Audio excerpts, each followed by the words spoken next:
नमस्कार। Indian news अड्डा के इस प्रसारण में मैं अभिजीत आपका हार्दिक स्वागत करता हूं, अभिनंदन करता हूं। उम्मीद है कि आप लोग बहुत मजे से होंगे, आनंद में होंगे। दोस्तों, आज के इंडियन न्यूज अड्डा के इस प्रसारण में हम महाभारत के कुछ तथ्य आपके सामने रखना चाहते हैं और इसके आगे भी ये श्रृंखला जारी रहेगी। आज तक आपने किस्सों में, दादा दादी, नाना नानी की कहानियों में महाभारत की बहुत सी कथाएं सुनी होंगी, टीवी सीरियल्स में, यूट्यूब पर देखी भी होंगी, कई फिल्में भी देखी होंगी। बहुत सारी बातें आप जानते हैं, पांडवों के बारे में, कौरवों के बारे में, भीष्म पितामह के बारे में, भगवान श्री कृष्ण के बारे में।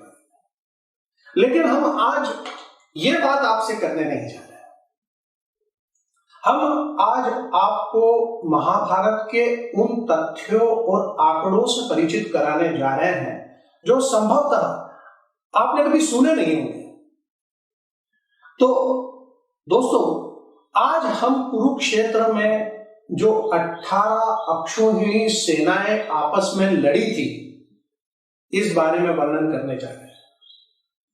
ये तो आपको पता ही होगा कि महाभारत का युद्ध 18 दिनों तक चला था और उसमें 18 अक्षौहिणी सेनाएं लड़ी थी।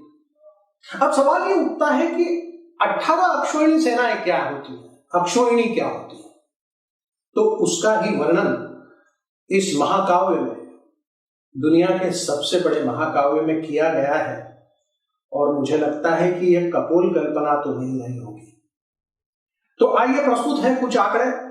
इंडियन न्यूज अड्डा के पास बहुत ज्यादा इंफ्रास्ट्रक्चर नहीं है, हमारे साधन सीमित हैं, इसलिए हमारे पास टेलीप्रॉम्प्टर भी नहीं है, तो हम कागज पर ही लिख करके आपके सामने आंकड़े प्रस्तुत करते हैं, इन्हें पढ़ करके आपको बताते हैं। तो प्लीज माइंड मत कीजिएगा, ठीक है? तो चलिए, हम आपको 18 अक्षौहिणी सेनाओं का वर्णन बता रहे हैं। एक रथ, एक हाथी, 5 पैदल सैनिक और 3 घोड़े, इस समूह को पत्ती कहते हैं। क्या? एक रथ, एक हाथी, 5 पैदल सैनिक और 3 घोड़े, इस समूह को पत्ती कहते हैं। और पत्ती से 3 गुनी सेना सेनामुख कहलाती है। पत्ती की 3 गुनी सेनामुख कहलाती है। फिर सेनामुख की 3 गुना गुल्म कहलाती है। गुल्म की 3 गुना सेना गण कहलाती है। गण की 3 गुनी संख्या वाहिनी कहलाती है। वाहिनी की 3 गुनी सेना प्रीतना कहलाती है। प्रीतना, प में रफा, प्रीतना कहलाती है। और प्रीतना की 3 गुनी सेना चमू कहलाती है। और चमू की 3 गुनी सेना अनिकिनी कहलाती है। और अनिकिनी की 10 गुनी सेना एक अक्षौहिणी कहलाती है। समझ गया? तो इस तरीके से एक अक्षौहिणी में जो है 1,09,350 पैदल सैनिक। आप कैलकुलेट कीजिएगा बाकायदा। आप कागज पर जब ये आंकड़े मैं जो बता रहा हूं, आपसे शेयर कर रहा हूं, आप जब लिखेंगे और उसको कैलकुलेट करेंगे तो यही होंगे, यही होना ही चाहिए। तो पैदल सैनिक जो थे 1,09,350 पैदल सैनिक। अश्व, घोड़े कितने? 65,610। ये एक अक्षौहिणी सेना का वर्णन है, ठीक है? और रथ कितने? 21,870। हाथी कितने? 21,870। कुल मिलाकर कितने हुए एक अक्षौहिणी सेना में? एक अक्षौहिणी सेना में कुल मिलाकर संख्या हुई 2,18,700। अब इसी का 18 गुना कर देते हैं तो वो संख्या निकलकर आती है 39,36,600 सैनिक। एक छोटे मोटे शहर की आबादी भी 20-25 लाख होती है और कुरुक्षेत्र के मैदान में 39,36,600 सैनिक आमने सामने युद्ध लड़ रहे थे। और इन सैनिकों में से महज सिर्फ एक अक्षौहिणी सेना ही जिंदा बच पाई थी। लगभग 17 अक्षौहिणी सेनाएं समाप्त हो गई, मर गए, शहीद हो गए, अपने घर को लौट न पाए। ये 18 दिन की विभीषिका इतनी जबरदस्त थी जिसकी कल्पना हम आपको आगे देते रहेंगे। अब आप ये सोचिए कि 39,36,600 में तो सिर्फ प्योर सैनिक, हाथी पर पीछे जो महारथी बैठता है उसके साथ में जो उसे चलाने वाला होता है उसको हमने नहीं गिना, जो रथ को चलाने वाला रहता है सारथी उसे हमने नहीं गिना, जो अन्य सेवक और कर्मी होते हैं उसे हमने नहीं गिना। ये तो 39,36,600 तो एक सीधा आंकड़ा है। इसके अलावा हजारों लाखों की तादाद में लोग वहां पर रहे होंगे। ये इस युद्ध की भीषणता है, भयावहता भी है, और ये कितनी ऑर्गेनाइज थी ये समझने की कोशिश कीजिएगा। अब मैं आपको ले चलता हूं इसके थोड़े से तकनीकी दृष्टिकोण पर।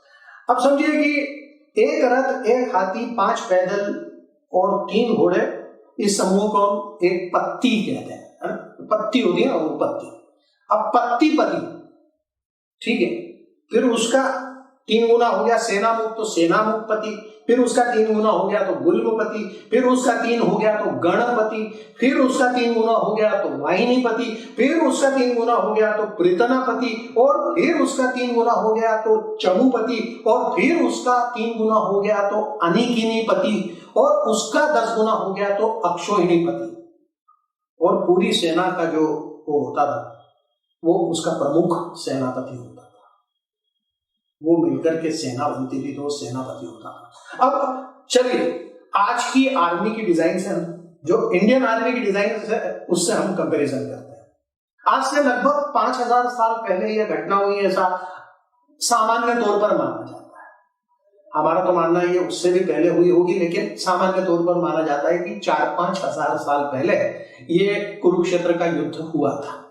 और कुरुक्षेत्र नाम का स्थान वहां पर है। हस्तिनापुर और इंद्रप्रस्थ नाम के कुछ विद्वान बताते हैं कि यही आसपास हुआ करते थे, पता नहीं, लेकिन वो क्षेत्र हरियाणा के पास में है कुरुक्षेत्र। अब पत्तीपति तब का एक, आज की आर्मी में 2nd लेफ्टिनेंट।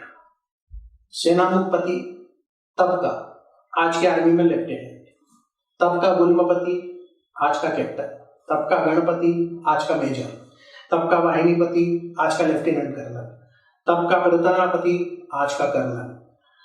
और तब का चमूपति, आज का ब्रिगेडियर। तब का अनिकिनीपति, मेजर जनरल। और तब का अक्षौहिणीपति, लेफ्टिनेंट जनरल। और पूरी सेना का जो चीफ होता था, जो वो जनरल कहलाता था। जैसे कौरवों की तरफ से भीष्म पितामह और पांडवों की तरफ से धृष्टद्युम्न। मेरा आपसे सिर्फ ये कहना है कि सोचिए कि इतनी ऑर्गेनाइज्ड वॉरफील्ड, इतनी ऑर्गेनाइज्ड सेना क्या 1-2 दिनों में डेवलप हुई होगी? मेरे विचार में इसको कई शतक लगे होंगे इस परंपरा को अपनाने में, इस तरह की आर्मी को डिजाइन करने में। तो क्या हमारी धरती, हमारी सेनाएं, हमारी संस्कृति इतनी उन्नत थी? क्या महाभारत सिर्फ एक महाकाव्य है या दस्तावेज? ये आप सोचिए। इंडियन न्यूज अड्डा की तरफ से मैं अभिजीत आज के लिए आपसे विदा लेता हूं और अगली बार मिलता हूं नए तथ्यों और आंकड़ों के साथ। नमस्कार।